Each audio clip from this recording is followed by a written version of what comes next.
สบายดีทุกคนสบายดีเด้อเนาะมื้อนี้เราเนาะจะพาทุกคนมาเก็บหมากทั่วดินเนาะแต่ว่าประเทศไทยเอิ้นหมากอะไรก็ทั่วลิสงว่ะเห็นบ่แต่ว่าบ้านเราเนาะเอิ้นหมากทั่วดินเนาะนี่บ่หลายปานใดเนาะประมาณนี้เลยเนาะ2 น่านเนาะเขาจะมาลกมื้อนี้เพราะว่าบ่ลกมันจะออกจาวแล้วค่ะนะเราก็เลยจะมาลกมันเนาะหมากหลายอยู่เด้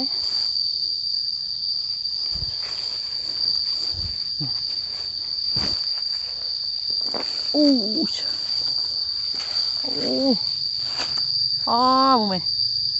ปลาลายมากตึงดีแล้วก็เต็มฤทธิ์เลยเฮ้ยเฮ้ยโอ้ขุดเอาอยู่ดินนี่เด้เนาะเฮ้ยเฮ้ยเฮ้ยนะเข้ามา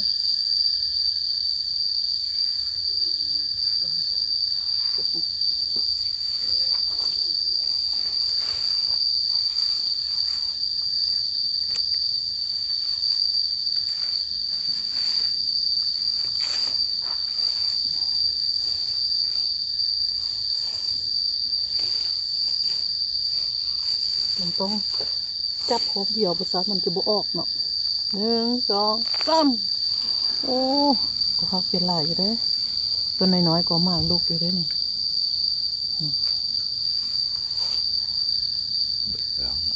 นั่นล่ะนี่มันออกจาวเลยดิเห็นบ่ออกเบี้ยน้อยเลยดิ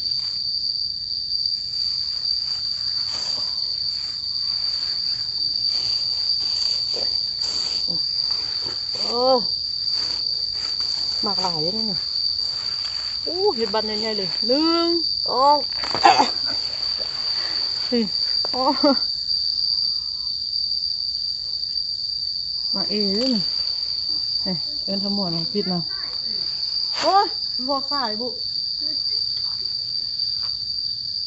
มันไม่สินค้าขายอันนี้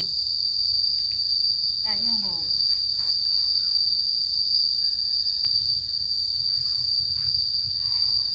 เขาปลูกต่อได้หมดทำนี่บ่โอ้ยเขาสิปลูกเยอะแต่ว่านี่นะไปฝังคืนน่ะบ่ได้ได้บ่ เอาไม้กันไว้มันออกดอกธรรมดาเขาเห็นมันออกดอกปุ๊บคลุกออกมาเลยฝังมดอันนี้เป็นได้มดเพราะว่าไปเฮาอันนี้มันนั่นแล้วเฮาล่ะตุ้มท่มพอกมันนี่เนาะแหมทมนี่เนี่ยเขาว่าตีนเหยียบพึบมาเลยที่น่ะแล้วก็ถมถมได้มดโชคอันอื่นละท่มเพราะท่านผมได้จะกกเก็บดินไปต้มเลย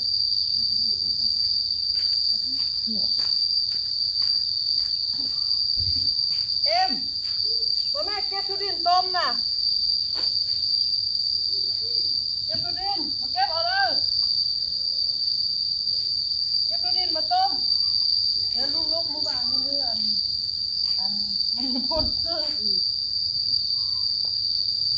เก็บเอาแม่มันออกจาวแล้วมาแก้แล้วหมาเอ้ยเป็นหมานั่นไปอยู่กับเซาแบบหมาเนี่ย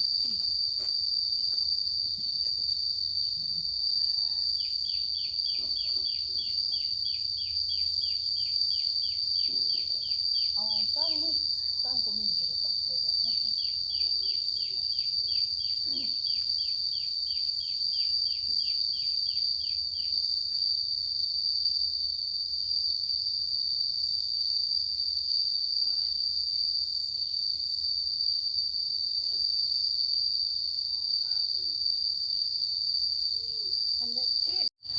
ายอุ่นบ่ยายฮอบไปฮอบมาเลยคืออะไรปะนี่ฮอบไปได้ยอดถึงแบบเก็บคนได้แนวผ่านใหญ่ๆเลยนี่อย่างนั้นมันนั้นมัดอยู่บ้านอยู่เฮือนเฮาปู่บ่ลืมว่าจะขอเด้อมาขนาดเด้อคันบ่เฮ็ดแนวเด้ออันนี้ลูกนี่ได้ขายตลาดเนาะ นี่ก็ซื้ออันนั้น ก็ไปซื้อเอาก็อันไหนกัน อันอ้อนจังนั่นอันนี้อันเขาก็ทั่วแล้วมีตาไหมท่านอ้อนท่านจังมาปู้ มัน อั ไม่ น โด นี้ นเลย มีนอนนึงทั้งเยอะ มั อั น น ได้ นั้น ใหญ่ๆก็หลบมาผูก ท่านอันดำปิดแล้วมันแค่แล้วมันก็บอกเนาะ ได้ยังไงก็หลบก็คือมาปอกมันรถเขาอันปอกซ้ำนอเกือบจะว่าซ้ำนอจ้าเรื่องเจ้านะ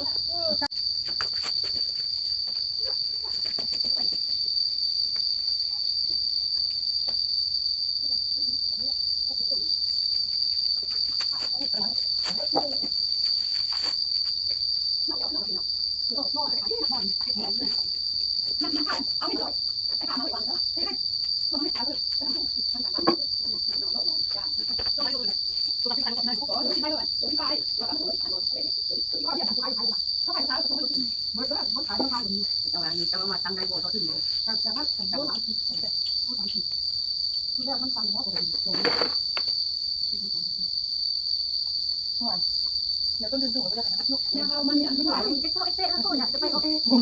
มันลงขึ้นมาแล้วมันตาแก่จะว่าประมาณนั้นประมาณแล้วก็เอาพักอยู่ที่พวกประมาณ1 โมง 2 โมงก็ช่วยเนาะเขาขี้มามืดมาฮอตอีประมาณ11 2 โมงก็คืนเขาขายเลยขายแล้วพุ่งแล้วเขาเมื่อ นี่เกิด มาได้ยุ่งมาเลย ผล พวกนี้เป็นอย่าง ก็จะโตหลายเดียวโต2-3เดือนแล้วเหลือเอง เนี่ยถ้าเอาอยู่ออกซีนะเพราะว่าตลาดเราเอาจากออกซีไปแล้วทันรวมเอาจากออกซีไปแล้วสินะ บนต้นมันอดสี เพราะว่ามันมาแบบนี้แล้วมันลงอยู่ดิเป็นเนี่ยใจกันโจงแล้วโจงแทงโจงนั่นโจงแทง จีนทับซื้อไปหมดแล้ว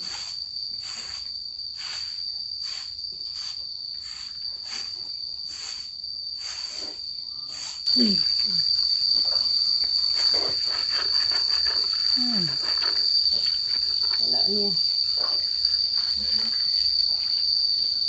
อ๋อ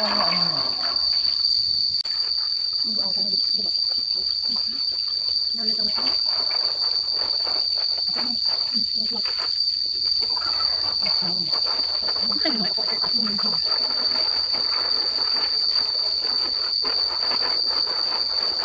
นี่ไงไปลงมาแล้วที่ร้านเวลาเนี่ย พวกนี้ไหวอย่างอย่างนั้นลงได้แล้วมีหน่อยมีหน่อย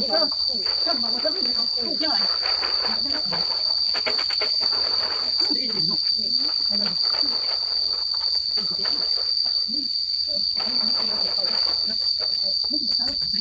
ไม่ไอ้อันจะต้องมาตรงนี้แล้วเอามาตรงนี้จะต้องมาน้ำมาตรงนี้แล้วก็นึกกระตั้งมาอันตั้งเลยเราตั้งยักษ์ไปฟันมาใหม่ถ้าให้ดูเลยก็ให้ดูเราจะได้ที่ลงดูนี่ทำงานของนี่เนาะไปดินคู่ก้มเหรอคู่อยู่หน้าบ้านไม่สดๆไปต้มกินเลยนะไปได้ละโคตรไทยเลยนี่เต้าต้องลุกนี่เขาต้มสุกแล้วอันนี้เนาะอย่ามาแกะเบิ่งเด้อบักตึงๆสอนน้อยๆซื่อๆได้ตึงเลยนี่นี่บักตึงๆแซ่บๆใหม่ๆสดๆได้นี่นะขอบใจเด้อที่รับชมตั้งแต่ต้นจนจบเนาะขอบใจหลายๆแล้วพบกันอีพีใหม่บ๊ายบาย